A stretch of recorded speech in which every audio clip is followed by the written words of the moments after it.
What's up mga idol? Sa video na to ay gagawa tayo ng cellphone na walang power. Full shorted po ito. Nabasa po ito mga idol at dinala na sa service center. Ang nangyari, grabe, mapapanood nyo po mamaya. Ayan, ang model po pala nito ay Huawei Mate 20 Pro. At kung napapansin nyo mga idol, may mga tip na po na nakalagay. So possible na nabuksan na po ito at nilagyan ng tip ang takip. At ayan mga idol, dahil nabuksan natin, i-check na po natin kung ano ba talaga ang problema. So wala po itong power. Kaya ayan, kapag isaksak mo siya, wala pong reaksyon kahit mayroon man ng red light. So ayan mga idol, ito po yung naging problema niya at napacheck na ito sa service center at hindi nagawa ng paraan. At subukan po natin kung magawan pa ba natin ng paraan. At disclaimer lang po, hindi po lahat ng nagalaw na ay nagagawa. So madalas mga idol, kapag nabasa na at nagalaw na sa iba, 50-50 na po ang labanan. At ayan, tinanggal ko yung tape mga idol dahil sigurado na nabuksan na ito. Ayan, so kailangan natin matanggal. So dinikita na po ang ilalim nito at chinek. So ayan, inita natin yung takip dahil nilagyan din po ito ng dikit at para ma-check natin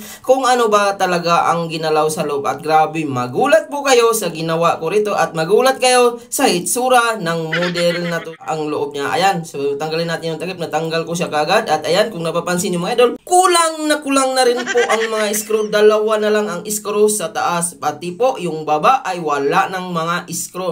Ayan mga idol, kung silipin nyo po, marami pong screw ang hindi na po naibalik hanggang sa baba. So sa baba, meron ng isa. At mga idol, marami po itong screw. So yung iba, hindi na nabalik. At kung napapansin ng mga idol, yung pinaka mainboard niya ay talagang nagalaw na dahil wala na pong mga shed or yung bakal. So ayan, tanggalin muna natin yung dalawang screw at mag-shoutout tayo rito. Ayan, lahat at sa lahat ng ating viewers na nanonood, shoutout sa inyong lahat. At ayun mga idol, kung napapansin nyo po, wala ng mga bakal sa ibabaw, pinagtatanggal na. So dahil shortage ito mga idol, sinubukan siguro i-trace ang grounded. At ayan, pati po yung battery niya mga idol ay replacement na class E na ito. At ayan, kung silipin po natin mga idol, dito po yung mga screw na nawala. Ayan, ang dami po. Hindi naman sa pagmamagaling, dapat kung hindi po natin magawa ang isang cellphone, dapat ibalik man natin ang mga screw. Kahit mga screw lang mga idol. At yung bakal naman na tinanggal ay okay lang yan kahit hindi na yan mabalik dahil shed lang naman yan. At ayun mga idol, is-check po natin hanggang ilalim kung ano ba ang nangyari. At ayan mga idol, kung napapansin nyo po, pati po yung mga shed sa ilalim ay hindi na rin po nabalik. So okay lang naman sana yan kung hindi nabalik.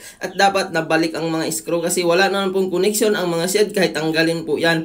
At ayun mga idol, pati po yung dito banda sa ilalim niya ay may IC pa yan. So, tiningnan ko po, may nagpagawa po sa akin sa araw na to at tiningnan ko ay may bakal pa po yan at merong IC. So, tinanggal na rin po at hindi na binalik. At ayan, i-check po natin kung saan ba talaga ang problema. At una natin gagawin, testiran muna natin ang motherboard. At kung napapansin nyo mga idol, kabilaan po ang palo niya. Ayan, so sa kabila, dapat hindi na yan papalo at pumalo pa rin. So, ibig sabihin, grounded ang motherboard. So, possible kaya tinanggal ang mga shed or bakal dahil sinubok i-trace ang grounded. Dahil madalas mga idol kapag grounded ay may mga parts na umiinit. At dito mga idol, wala po talagang umiinit na pyesa. At ayan mga idol, tingnan po natin kung saan ba ang problema at may logic po sa paggawa nito. At ayan, dahil nabasa ito at nilinis na, may mga kalawang pa rin na maliliit mga idol. So, hindi ko na po nilinisan ito dahil nalinisan na. At meron talagang mga kalawang sa mga pyesa na maliliit. So ayan, pati banda dyan sa flashlight ay may kalawang na at hindi napansin ng gumawa nito ang problema. So madalas ito mga idol, ituro ko po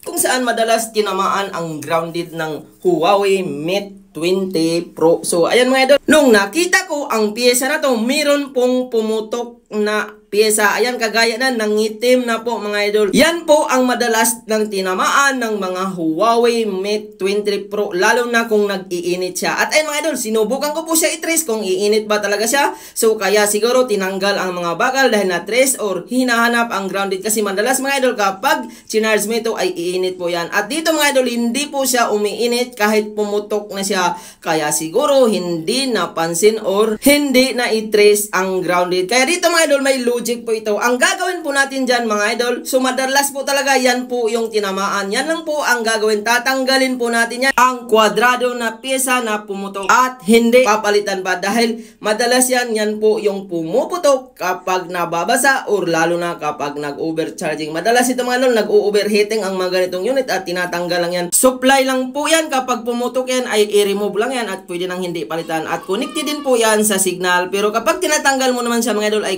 wala pong pong maging problema sa signal, normal pa rin. So ayan, ang ginawa natin mga idol, 350 heat temperature at tinanggal ko siya at tingnan natin kung mabuhay ito. At siguro kung napansin ito nung gumawa ay possible na maayos niya ito. At ayan mga idol, tingnan natin. So yan po yung pumutok, yung kwadrado na pyesa na yan. Ayan, i-test natin. So linisan muna natin para maganda naman ang ating pagkagawa. Gamit po natin ay lacquer thinner. So ayan mga idol, tinanggal ko lang po siya at hindi ko na siya pinalitan kasi madalas yan mga idol, pumuputok yan kahit palitan mo yan kapag na-overcharging. So madalas ito mga idol, P20, P20 Pro. Ayan, Mate 20 Pro, madalas yan po yung tinatamaan. At after po natin natanggal ang kwadrado na sunog na pyesa, ayan mga idol, kung napapansin niyo po, i-test natin. Unang tester natin may palo, sa pangalawang palo dapat hindi na yan papalo. At ayun mga idol, normal na po ang motherboard. So ito lang talaga ang problema niya. So nahirapan siguro mag-trace ang gumawa nito. So kung napansin niya ito, mga idol, sana nagawa na niya ito at natanggal ang grounded. At possible mga idol, nabuhay na ito at sana hindi nadamay dahil may mga pyesa na tinanggal.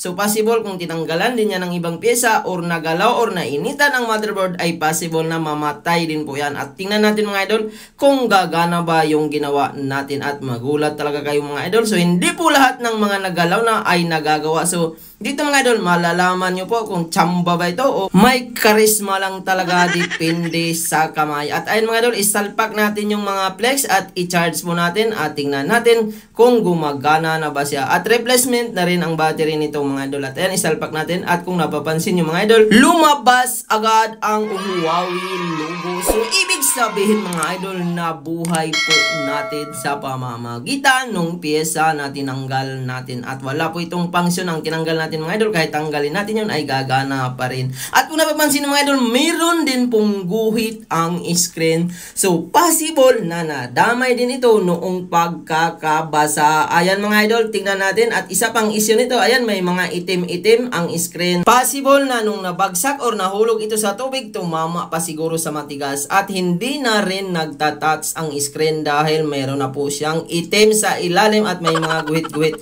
So may tama din po ang LCD na buhay na sana natin mga idol. Yun nga lang, hindi rin ito magamit dahil may kamahalan po ang LCD nito. At nasubukan ko ito mga idol. Ayan, nagta-charge po siya. Sinubukan ko na ito ng ibang LCD mga idol at gumana, nagta-touch po siya. So possible na nasa LCD rin ang tama. Ayan mga idol, meron na kasi siyang itim at may mga line-line na. At sinubukan ko rin siya lagyan ng SIM card kung may signal pa ba ito dahil banda sa signal po ang tinanggal natin. Ayan mga idol, para maging transparent ako sa inyo.